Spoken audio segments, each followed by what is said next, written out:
Hi, Claire. Hi, Daniel. To see you, meet you.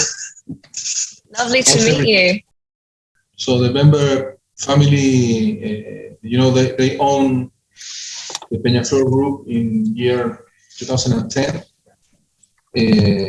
And from 2011, I've been showing them at some point the diversity of terroir that we have and the best parcels of all the vineyards. We do have along Argentina from Salta up in the north and to here in Mendoza. So the diversity of malbecs, the diversity of varieties, terroirs, and climates. It's a very funny way to show Argentina. So the reason for Bemberg, the project that we have our own facility since 2019, and now everything is getting more precise, and we're very happy. We're very happy with what we are doing, and I have a beautiful team.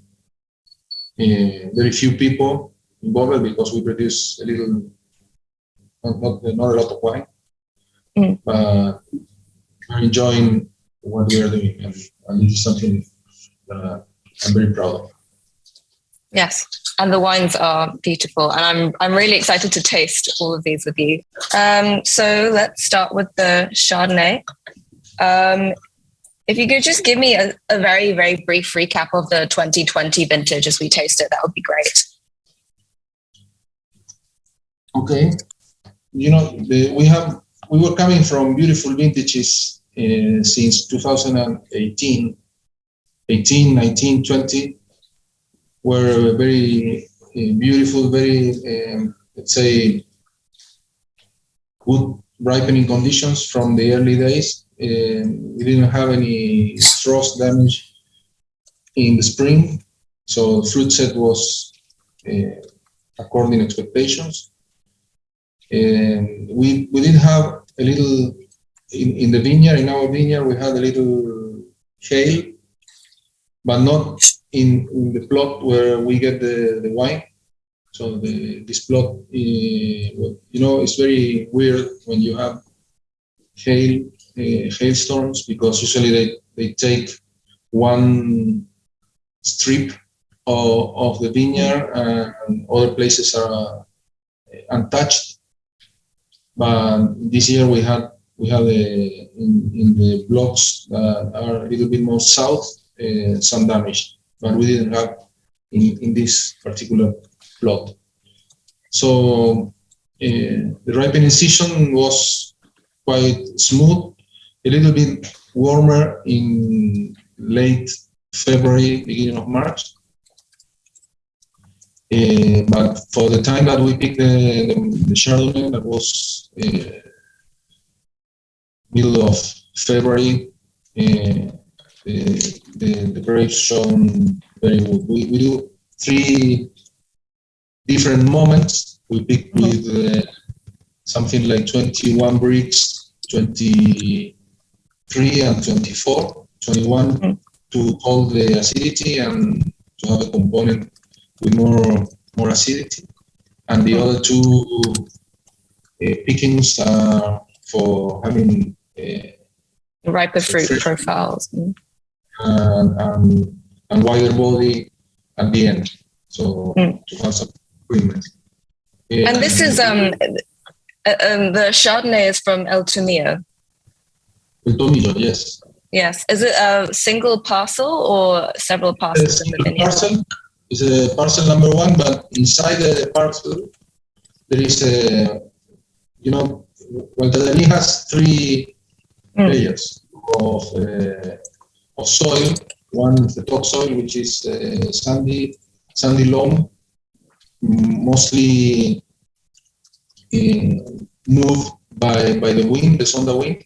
Then we have a caliche layer, which is calcium carbonate. this calcium carbonate deposit, which is it's like the interface in between the sand and the gravel, which is beneath the calcium carbonate. So we select a portion in the parcel number 1 that has a very shallow soil, something in between 20 centimeters, no more than this, before the caliche, the calcium carbonate. So this is a spot inside the plot. This is what we use.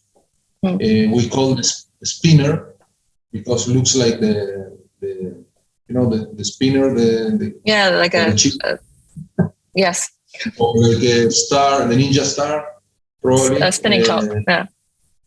Yes.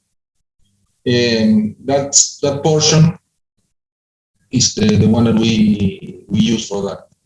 We've been trying different type of soil because inside our property we have deeper soils, say up to 1.5 meters of this sandy loam profile in the topsoil, or places where we do have like 20 centimeters. So we prefer for the Chardonnay this portion of shallow soil, and so it gives us a little bit more minerality.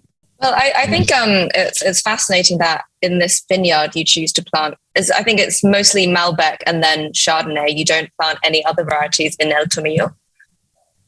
When we planted this vineyard in year 1998, the region Gualtadari was known because it was very cool and more accurate to grow short season varieties like Chardonnay or Pinot Noir. In fact, mostly of the surrounding vineyards are vineyards used by Moët Chandon for sparkling wine. So it was very common to have Chardonnay in Gualtadari. Then this vineyard at the beginning, it has two moments, let's say. The 1998 moment was 23 hectares of Chardonnay and 7 hectares of Malbec. And the second moment was in 2012, where we have more Malbec planted in different type of soils and Cabernet Sauvignon, Cabernet Franc. And these two moments are because of the global warming. So global warming allows us to grow from Chardonnay in 1998 to Cabernet Sauvignon in today. So this is the reason why. No? And so it's just in about 20 years or so that's allowed you to 24 years, and today we're pushing the barriers, let's say the border of growing. We are at 1,300 meters, but today there are some other vineyards growing grapes at 1,500 or even 1,600, which today is completely weird, but I think that in the future there will be places that we can say grow and ripe grapes. Today is you can grow grapes if you skip the frost, the spring frost, but sometimes you say every 5 years you pick the grapes. No, it's not very. This is very borderline. But everything is moving up in Argentina, especially this latitude where we are in Mendoza. But sometimes getting very high, first of all, you don't have water because you are very close to the mother rock. So it's impossible to grow because you don't get water and you need water to irrigate. And the other thing is the weather conditions, which are very, very extreme at some point. How would you liken 2022 as a vintage to? Like which past vintage would it be similar to? So far, what we are seeing is a cool spring. It was cooler than other years. Probably at the beginning we were 2 weeks later compared with 2021 in ripening because of the conditions that we get in the spring. Mm. Then we have a heat wave in the middle of second half of January that speed up the ripening, and then today we are on tune. We are together, but for the white grapes, Pinot Noirs was a little delay, and today we are having Malbec and probably Cabernet Sauvignon. We will have a lapse, one and the other. And usually we get them separate, but today I think we will get them ripe. In some places, Cabernet Sauvignon is riper than Malbec. Let's move on to the reds now. We've got quite a few wines to taste through. I've got the Pinot with me, and that's the 2018. Okay. This is very unique. It is coming from a particular vineyard located in Los Arboles. That means nearly 30 kilometers south of Gualtallarí. The altitude is 1,300 meters, but going south in the Andes, if you came one day, you will see it. The Andes get a little bit east. So when you go straight south, you face the mountains more. So this is very close to the mountains, and being closer means that you get a little bit more rainfall. So moving only 30 kilometers, probably you have double or 2.5 times more rain than in Guadalajara. So okay. we grow this grape as a dry farm vineyard, so there is no irrigation, and this is something unique. And we pick the grapes from one particular parcel, grown with the clone 777. We ferment in oak vats, and we use about 20% of whole cluster. Spontaneous fermentation again, then pressing, finishing the alcoholic fermentation in barrels, malolactic in barrels, stays in the barrel for 12 months, and then we rack off the barrels and put it in fubres of 3,500 liters, with the idea to keep the freshness, not to have oxygen coming into the wine. It's very fresh. It's very, very mineral as well. Very tight and fine grained. The tannins. It's still very tight. The place is very rocky. I think probably is the reason why we have this minerality and this reaction in the tannins. But the wine ages beautifully, and we were always thinking in wines that can be aged for at least 20, 25 years. This is our goal. Shall we move on to Finca La Yesca?